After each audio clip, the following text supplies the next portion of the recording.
Mas Aral. Iya, halo. Masih muda ya, Mas. Umur berapa, Mas? Sekarang 23 tahun. Ya kan, umur 23 udah jadi praktisi pijat kretek-kretek ya. Itu kan Iya, lagi betul. viral banget. Nah, Retak-retak. aku curiga jenengan itu cuma asal-asal bisa pijat aja, bisa bunyi kretek-kretek terus buka praktek. Aku curiganya gitu, bener nggak? Ya kalau misalnya untuk kecurigaan itu ya udah biasalah saya temuin di berbagai kalangan. Termasuk ya sehari-hari pasti saya ada aja yang nanyain yang seperti itu. Kak, ada sertifikatnya nggak gitu? Kak, apa namanya, dulu ambil pelatihan di mana gitu. Nah, kalau setahu saya di sini itu Indonesia kita belum banyak lah yang mengatur regulasi tentang chiropractic Praktek. karena masih dianggapnya sebagai terapi pijat alternatif. Nah, tapi di dalam dunia medis tuh ada yang namanya fisioterapi kan. Nah, di materi fisioterapi ada yang namanya teknik chiropractic. Tapi biasa disebut dengan teknik HVLA. HVLA itu apa? High Velocity, Low Amplitude. Artinya kita memberikan gerakan yang ibaratnya relatif kecil lah buat sendi, tapi efeknya itu besar buat kinerja sendi itu. Kalau saya sendiri tetap harus ambil basic pendidikan. Nah, ada Karena pendidikannya. kan menyangkut tentang saraf sama anatomi tulang ya. Jadi ya nggak boleh asal sih. Karena banyak kejadian yang malpraktik. Iya. Akhirnya ada yang satu meninggal, dua mungkin bisa cedera yang parah atau tambah sakit gitu. Sama macem-macem lah. Soalnya itu kan viral banget ya, Mas. Ketika ada sensasi bunyi kretek itu kan yang denger juga ikut lega, kayaknya kak enak banget gitu. Terus kemudian Betul. ini viral. Nah, aku selalu curiganya kalau nonton di sosmed itu, ini orang ini tuh cuma asal mijet aja atau gimana. Karena aku makanya ada banyak kecurigaan itu tadi. Betul. Dia tuh orang yang punya background pendidikan kesehatan di bidang itu atau enggak, atau cuma asal, apalagi kliennya kan ini nyangkut kesehatan tulang nih. Betul. Kalau Mas Walid sendiri, ceritain Mas, background pendidikannya mempelajari itu di mana dan seperti apa? Kalau misalnya untuk background ya, saya pendidikan itu waktu itu di Malaysia sih ambilnya. Tapi asosiasinya itu berbasisnya di Hong Kong. Nah, itu Hong Kong Chiropractic and Macau Association. Nah, jadi itu menaungi kayak pasca pendidikan lah untuk kayak jenis mahasiswa. Yang dimana itu di sana formal, menempuh pendidikan ada jenjangnya gitu ya, setara sama S1 lah. Tapi kalau di sini kan tetap nggak bisa dipakai ya, karena kan kita izinnya terapi alternatif. Jadi untuk pengajarnya sendiri itu punya background dari DC dan DO. DC itu apa? DC itu Doctor of Chiropractic. Kalau DO Doctor of Osteopath. Osteopat, oke. Di Malaysia berapa tahun berarti mempelajari itu?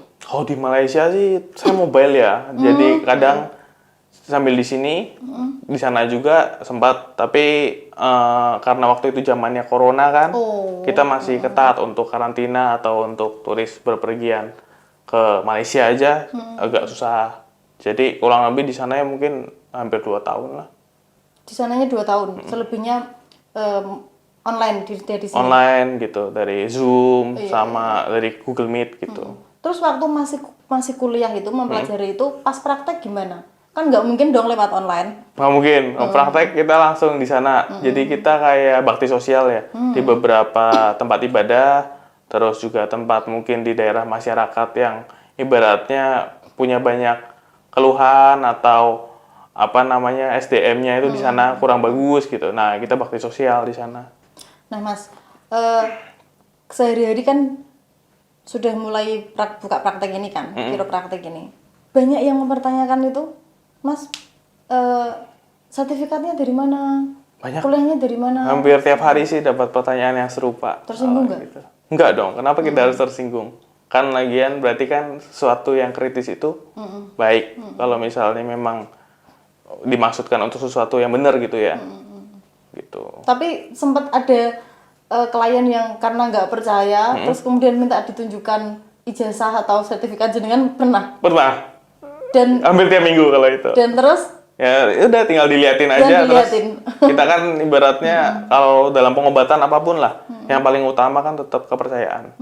Jadi ya kita harus sepenuh hati, gitu aja. Nah Mas, Aku sorry ya, aku pertanyaanku agak stereotip ya. Apa-apa, Ini kan muda, Chinese, Cina, biasanya kan dagang ya. Iya. Ini ngapain pelajari kesehatan tulang? Kenapa? Jadi apa ya? Saya sebenarnya lebih ngutamain tentang prinsip pengobatan ini. Kenapa? Karena di luar sana itu banyak orang yang punya keluhan serupa, terus belum ketemu jalan sehatnya. Dan di rata-rata pasien yang pergi ke kiropraktik ini pasti punya background paling tidak itu saraf kejepit atau sekedar sakit pinggang. Nah, kita kan nggak tahu sakit pinggangnya sampai mana. Atau kita biasa orang Jawa bilang boyoen toh. Boyon. Nah, kalau misalnya dibiarin, itu kan akan jadi saraf kejepit, di mana penanganannya kalau di medis hanya ada jalur operasi. Dan kalau misalnya belum terlalu parah, itu bisa di fisioterapi. Tapi kan itu lama untuk pengobatannya. Iya, iya. Jadi saya pinginlah bantu orang dengan kiropraktik. Pernah mengalami nggak klien jenengan yang misalnya udah divonis sama kedokteran, oh ini penyakit ini penyembuhannya harus dioperasi. Pernah. Terus kemudian datang ke jenengan, bisa ditangani dengan chiropraktik ini. Pernah ada Pernah, kasus gitu? ada. Gimana mas? Kenapa? Gimana ceritain? Jadi beliau ini kan salah satu pasien ini udah divonis kurang lebih 7 tahun saraf kejepit. Nah kebetulan ini ibu-ibu di mana ibaratnya Usia berapa itu? usia 40-an. 40. Nah sama suaminya agak menjauhi yang namanya operasi karena Iya. kan tahu efek resikonya dan Iya, dokternya pun resiko. berspekulasi. Dia bilang ini kemungkinannya mungkin 50% bisa sembuh, 50% bisa lumpuh. Oh serem banget ya. Akhirnya pergilah ibaratnya ke sana kemari untuk mencari pengobatan alternatif. Ya termasuk dari pijat saraf, totok yang ibaratnya saraf kejepit, herbal yang untuk nyembuhin saraf kejepit. Nah, dari situ ibaratnya setelah 7 tahun berlalu belum ketemu masih jalan sehatnya. Akhirnya berikhtiar lah coba ke kiropraktik kan, ke tempat saya. Nah, itu beliau mengeluhkan itu sebenarnya udah pesimis ya. Bisa sembuh apa enggak. Karena kan kalau saraf kejepit maaf ya, itu dia menjalar kesemutannya ke kaki sampai ke bas. Yang ibu itu yang kasusnya apa? Sakitnya di mana? Di lumbar namanya. Di mana? Jadi tulang pinggang bagian bawah. Oh ini yang harusnya dioperasi ini? Betul, yang harusnya operasi itu Ya, ini. serius. Nah, jadinya setelah mencobakan pertama itu berangsur-angsur kesemutan sama kebasnya itu berkurang. Katanya ya sekitar 40-60%. Itu setelah kejenengan berapa kali? Itu baru sekali. Baru sekali. Wow. Jadi ya sebenarnya saya kan nggak ini ya nggak bilang kalau saya itu menyembuhkan atau bisa mengobati. Cuman kan kita namanya terapi. Kita lakukan yang terbaik. Karena kesembuhan kan sebenarnya milik yang di atas toh. Nah dari situ. Nah akhirnya janjian lagi di bulan berikutnya sama si ibu ini. Nah di situ ternyata tulangnya udah mulai beradaptasi ke struktur yang benar. Nah pelan-pelan bisa diobatin. Akhirnya sampai terapi ketiga di ronsen udah normal. Udah beres. Udah. Ibu itu yang datang ke jenengan itu kasusnya kenapa kok sampai kayak gitu tulangnya? Itu HNP. Apa itu? HNP itu sejenis saraf kejepit. Jadi HNP nama lain dari saraf kejepit dalam usia medis kan. HNP itu hernia nucleus pulposus. Nah, itu istilah medis untuk saraf kejepit. Di mana ini kan struktur tulang nih. Nah, nanti ini saraf. Dia salah satu ada yang nusuk ke saraf. Oh. Karena angkat beban salah, Oke. terus atau pernah jatuh, sama macam-macam sih. Gitu. Nah mas, aku sebagai orang awam ya, chiropraktik ini dengan fisioterapi, dengan yang kita kenal sangkal putung itu bedanya apa? Ada perbedaannya atau sebenarnya sama, cuma beda istilah?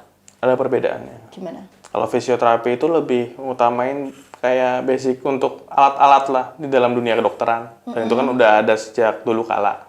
Yang basicnya mungkin dipanasin via infrared, terus nanti dialirin jenis listrik gitu, muksi-busi. Jadi pakai kayak jenis akupuntur elektrik lah. Nah, sama ada kayak peregangan dasar untuk meringankan, terus sama saran-saran gitulah seputar itu kalau fisioterapi. Nah, kalau sangkal putung itu pengobatan yang ibaratnya kita kan percaya sejak dulu Kalau misalnya ada patah tulang atau ada ibaratnya tulang retak, bisa tanpa operasi sembuhin ke sangkal putung. Nah, tapi sangkal putung sendiri pun masih belum kita tahu detail lah. Biasanya kan ada yang dari turunan, bakat dari orang tua. Terus ada yang mungkin memang ada belajarnya gitu kan, pelatihan-pelatihan gitu. Tapi kalau ke sangkal putung, jujur saya kurang paham untuk kayak detailnya seperti apa. Tapi yang saya tahu seperti itu. Kalau kiropraktik itu atau kita biasa bilang kretek-kretek ya. Nah, itu kita manipulasi tulang belakang yang sebenarnya didasarin sama pelatihan atau pendidikan yang mumpunin untuk memahami struktur anatomi tulang maupun saraf. Nah Mas, dirimu tertarik ke chiropraktik ini kenapa? Karena emang cita-citanya masih dokter tulang, tapi nggak kesampaian, terus ambil chiropraktik aja atau gimana? Alasanmu apa? Tertarik di situ? Kalau saya sendiri sih jujur aja dulu itu ada riwayat lah saudara yang punya atau kerabat ya saraf kejepit. Ya kasusnya sama lah, sama kelainan tulang sedikit namanya skoliosis. Jadi kurvanya sekitar ya 20 derajat lah kurang lebih. Nah itu vonis dokter kan nggak mungkin kan buat operasi. Kemungkinannya bukan 50-50, tapi 70-30. 70-nya gagal, 30-nya berhasil. Kayak gitu kan menakutkan ya. Nah akhirnya saya pengen lah kayak bantu orang-orang yang kayak saudara saya ini untuk bisa sehat ke kayak apa namanya melakukan tindakan operasi gitu tapi tanpa operasi kan efeknya minim kan. Kalau kita divonis operasi tulang, kan juga orang udah kena mental duluan ya. Terus belum pemulihan pasca operasi yang mungkin nggak memakan waktu sedikit lah. Masih lama kalau tindakan operasi. Nah akhirnya saya cobain tuh ikhtiar buat belajar menempuh jalur pendidikan itu gitu. Terus saya benerin saudara saya lah bantu untuk ngobatin gitu ya. Ya syukurnya bisa pelan-pelan membaik. Terus tanpa perlu operasi ya? Tanpa operasi sama tanpa resep obat apapun. Berapa lama Mas? Sorry. Saudaranya jenengan itu usia berapa?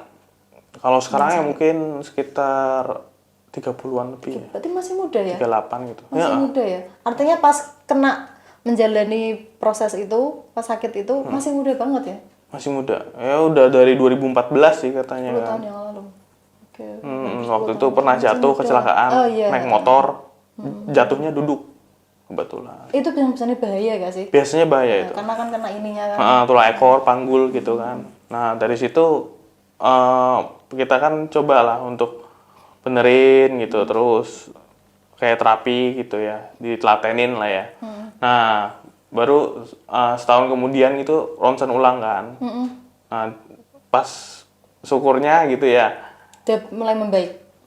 Skoliosisnya udah tinggal sekitar di bawah 10 derajat lah. Sama saraf kejepitnya udah cenderung normal. Kemiringan. Kurva itu kemiringan. Tulang ini. Bukan. Tulang punggungnya. Jadi agak gini gitu kan. Bahunya cenderung turun apa. Beda berarti gini.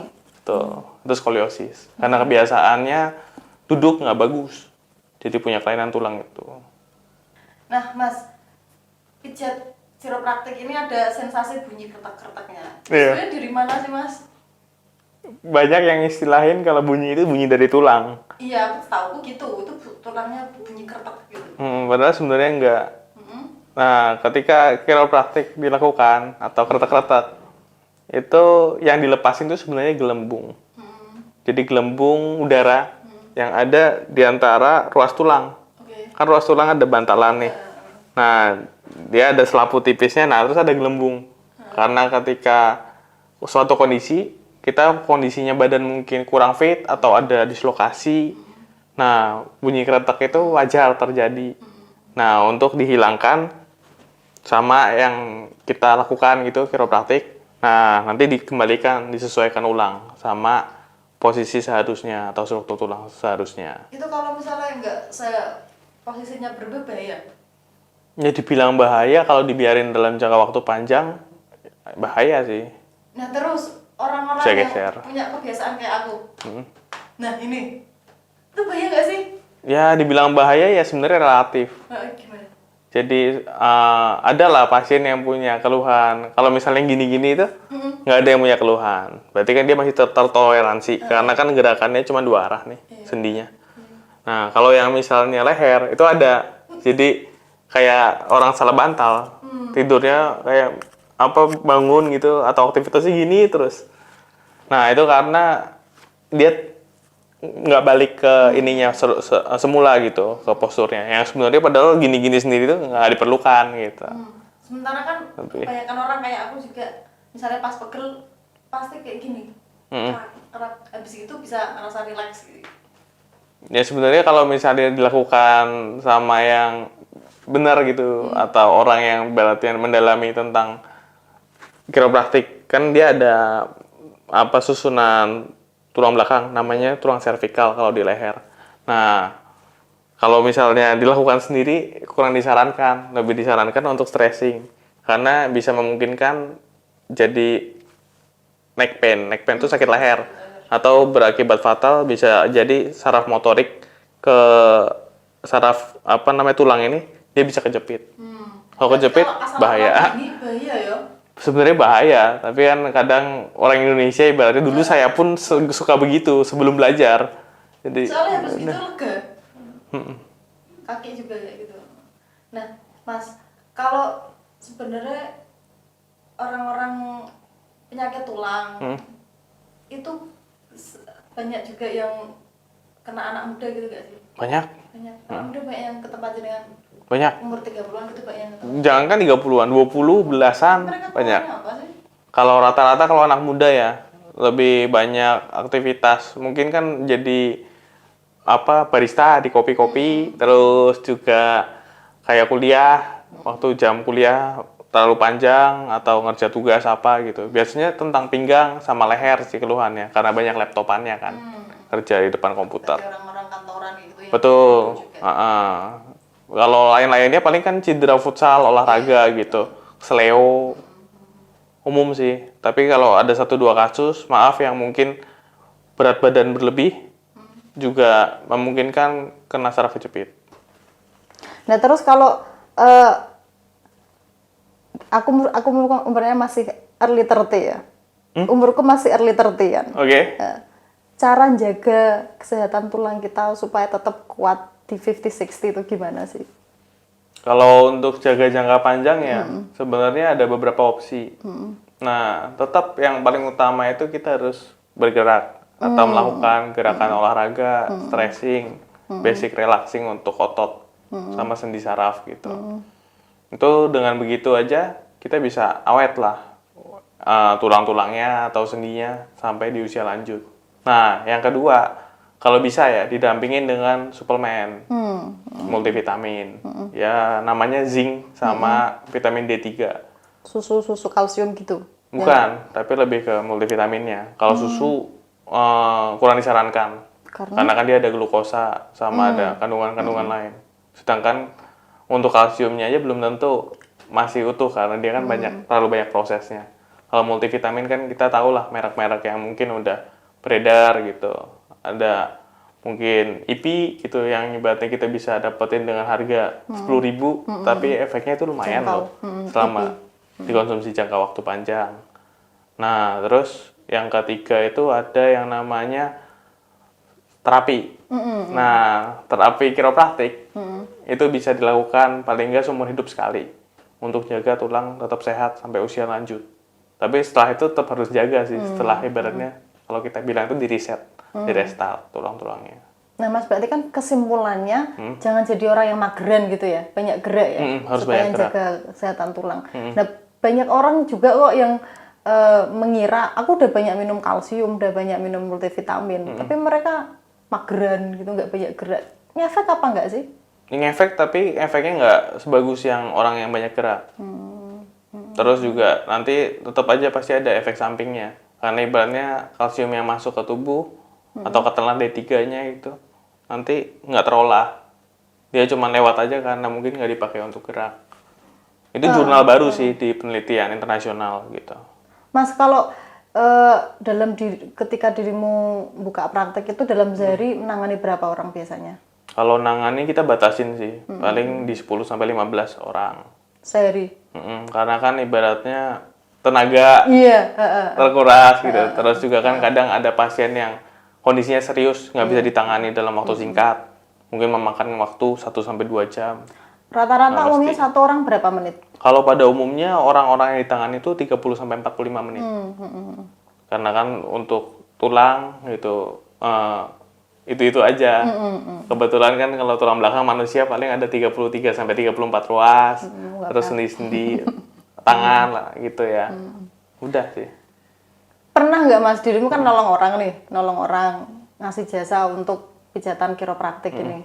Dirimunya malah kecapean, terus tulangmu malah pegel, butuh pertolongan. Dirimu nolong, tapi malah ini butuh pertolongan. Pernah nggak? waktu awal-awal buka praktek. Penyesuaian. Terus dirimu gimana? Pengobatan untuk dirimu sendiri gimana? Nah kalau saya sendiri sih biasanya kalau misalnya pengen deket-deket ya paling kita ke Biobugar, apa ke Nakamura. Nah tapi kalau misalnya memang untuk reposisi tulang saya yang ibaratnya geser gitu ya, kita biasa perginya ke Malang kalau enggak ke Bali. Ke Bali. Itu ada salah satu teman juga di sana yang bisa bantu. Kalau aku nyaring obrolan kita, sepertinya dirimu buka praktek kiropraktik ini juga ada unsur humanisnya gitu loh Mas. Beramalnya, nolong orang. Oh pasti dong, itu harus hal utama lah yang dilakukan untuk Kenapa terapi dirimu terpikir pengobatan. seperti itu? Kan kamu masih muda ya Mas. Kalaupun misalnya pengen ya nyari keuntungan juga ya masih muda nggak masalah itu. Kenapa ada unsur beramalnya? Kenapa? Karena kan ibaratnya saya udah ngelihat sendiri dengan mata kepala kalau misalnya kerabat atau saudara saya ini kan mengalami yang tadi saya ceritakan. Nah, di luar sana masih banyak kan orang-orang yang seperti saudara saya ini punya keluhan ya kelainan tulang, daftar ibaratnya Polri nggak bisa, apa pramugari, Akpol dan sejenisnya lah, dinas gitu. Nah, terus juga banyak yang punya keluhan stroke atau yang ibaratnya ekstrim-ekstrim lah. Nah, itu belum ketemu jalan buat sehatnya. Saya pengen bantu yang seperti itu. Aku jadi tertarik ngomong ini Mas. Orang yang mau daftar ke polisi, poluan, tingginya kurang, terus tertarik ada iklan pengobatan tinggi badan, itu sebenarnya gimana? Bahaya apa enggak? Kalau dari garis besar sih secara bahaya apa enggak tetap kurang disarankan. Karena kan ibaratnya tulang itu dipaksa untuk kayak ini ya apa namanya bahasa Jawanya modot apa? Dimodot ya ditarik. Ya kayak ditarik ya, ditarik terus jadi dia tidak sesuai lah sama posisi tulang seharusnya. Dia kan ada jarak rongga. Nah nanti kalau di kemudian hari ternyata itu bermasalah, nanti dia akan ada penyesuaian tulang baru di antara ruas tulang itu. Jadinya di rongganya itu kayak ada tulang muda lah. Nah itu nanti yang akan mengganggu kinerja tulang. Pernah dapet pasien kayak gitu yang mungkin aku sebutnya kan kalau misalnya dia ikut ke sana meninggikan badan dengan cara dipaksa tadi itu kan jatuhnya kan malah malpraktek ya. Iya. Karena bahaya efeknya. Pernah nemu nih klien pasien yang kena dampak itu. Jadi datang ke jenengan udah bahaya nih, udah sakit gitu. Pernah tetap. Kayak gimana? Jadi keluhan yang dirasakan. Keluhannya kayak sakit di tulang belakang tapi nggak kunjung mendingan. Itu udah dirasakan berbulan-bulan, nggak tahu apa. Nah, terus juga kebetulan belum ada rujukan untuk ronsen. Nah, akhirnya kita terapi secara general.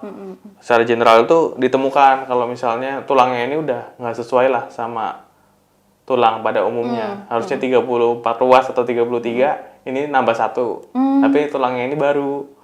Kalau orang Jawa bilang itu ada jaldunya itu loh, tulang tumbuh di antara ruas tulang. Itu sakit, kan dia nusuk ke saraf. Nah, jadi kalau tindakan itu ya butuh perawatan. Terus, atau jalan lain bisa operasi. Jadi ya kita kan terapi itu tujuannya untuk membantu orang. Sejak awal seperti itu dan akan seperti itu untuk seterusnya.